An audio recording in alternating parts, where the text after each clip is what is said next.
Көбі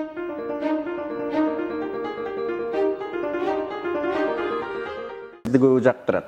Бірақ сізге тиішкісі келгендер сіздің мына азыр Минскіде жүрген eski президентіңіз менен иштешип қалғаныңызды мисал кылышат. Кейде интернеттерге жарыялап жиберишет. Мына буга барыптыр, мына мында туктап атпайбы деп, мисалы жанагы Бакиевдин инисин тойдо туктаганыңызды көрсөтүп калышат. Алар эмне деп жооп берет? Той жалгыз эки кишинин ортосунда болбойт. Ооба. Кыргыздын тою болбогондо 1000 киши болот. 800 киши, 500 киши. А 500 кишинин арасынан Мадумаровдун көрүнүп калгандыгы аны менен сыймыктаныш керек. Аны менен сыймыктаныш. Андан ашыр айткандар көрүнбөй деңиз. Кептин баары ошондо айтып атпаймынбы? 100 шарчы километр жерде жападан жалгыз жолборс жашаса, жалгыз жолборс көрүнөт да. Ал жерде маймылдары бар. Ал жерде эликтер бар. Анда сиз экөөбүз жолборспузбу? Жок, мен андай деп айткым келбейт. Мен айтып атканым, мындай бир көзгө көрүнгөн киши көрүнүп калат. Ооба. Анан жана кызылдап жүргөн чиркейлер көрүнбөйт. Ооба. Бүгүнкү күндө бийликте отургандардын баары ошол жерде болгон. Кечеки утурумдукчул бийликтердин баары ошол жерде болгон. Ошондо дагы тескерисинче, ошол эле Бакиевтерге мени жамандап жүрүшкөн. Мана бул киши сиздер менен макул эмес, бул киши аябай катуу нааразычылык билдирип атат. Бул кишиге негизи эч нерсе жакпайт. Маселен, араңарда жүрүп момтет дегендейби? КТР экөөбүздө жана Байман Жапаровна аябай таамай баа берип турду. Бул Адахан Мадумаровдек ошол жерде бийликте жүрүп, бийликтегилердин арасында жат кишилер деп. Баягы чужой среди своих деген.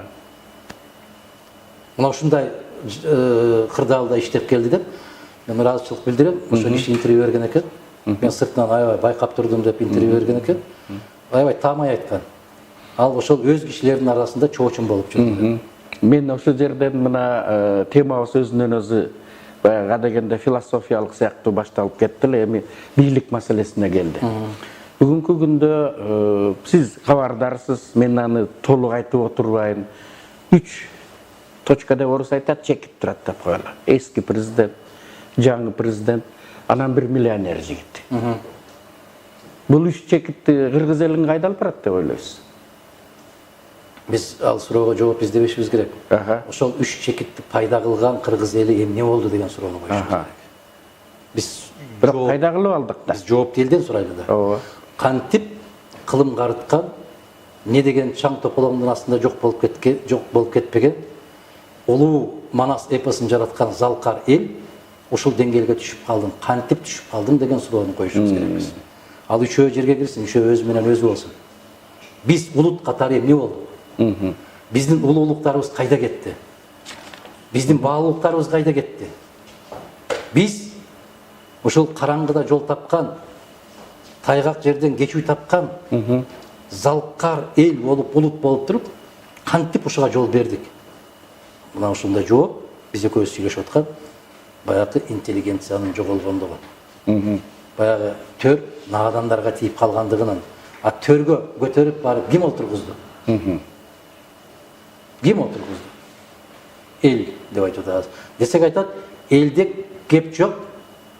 Жанагы төбөлдөр алып барып, өздөрүн жаздырып алып, мына бүгүн мага балдар жиберишиптир, азыр жогорку кеңештен депутаттар сүйлөп атат дейт. Атамбаевдин дарегине не деген ушулдун сөздөрдү айтып атат. Кече ким элең? Кече сен баягы чиркей элең. Экөөбүз сөз кылган. Ызылдап ошо кишинин жанында жүрчү элем. Бүгүн жолборс болуп калдыңбы? Боло албайсың. Бүгүн канчалык ыркыраба? Кеч, балам, кеч.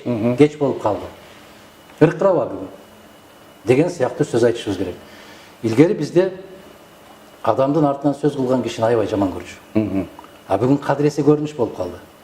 Артынан гана айтуу керек. Артынан айтуу керек, кеткенден кийин айтат да. Кеткенден кийинки айткан сөз эми биздин элибизде өз негизи кээ бир макалдар кополураак айтылган. Бирок биз бир аз заманбап кылып айта турган болсок, жоо кеткен соң кылычыңды ташка чап дейт. Кетти ал заман, бүттү. Кезинде айттык. А кезинде ошол Мадумаров кайра какшап айтканда бүгүн трибунадан баатыр болуп аткан азаматтар мени менен күрөшүп атпадыбы? Кайда элең, кечеги кайда элең? Сен ким элең? Туура айтасыз.